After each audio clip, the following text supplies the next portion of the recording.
So here you can see that I have a multi-page report, and let me just go ahead and add in, let's say for example, page numbers over here. So for that, I'm going to go to masters right here, the master page that is, and then I'm going to go ahead and take the frame text tool. Let me just drag in, let's say for example, a text box right here and insert our page number. So I'm just going to go to text, and then I'm going to go to insert right here, and then I'm going to say page number right here.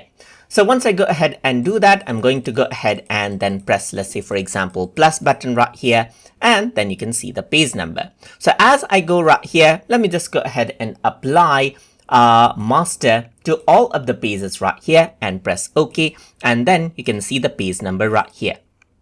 But let's say from this particular page, I want to go ahead and restart out the page number.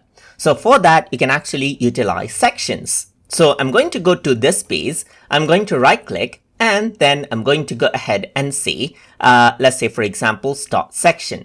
So you can see that this is start on page 4. And if I were to go ahead and do nothing, the page number stays.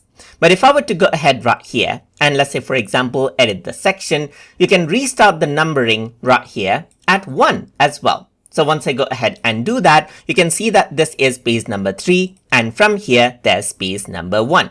Similarly, I can go around over here and then go around over here onto, let's say, for example, I can go around over here, and then I can start a section right here, and then I can restart the page number right here to, let's say, for example, 3 right here, just like this, close, and this is what you have.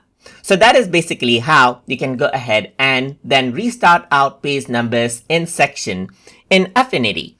So I hope you guys learned something as always. And as always, please like, comment, share, and subscribe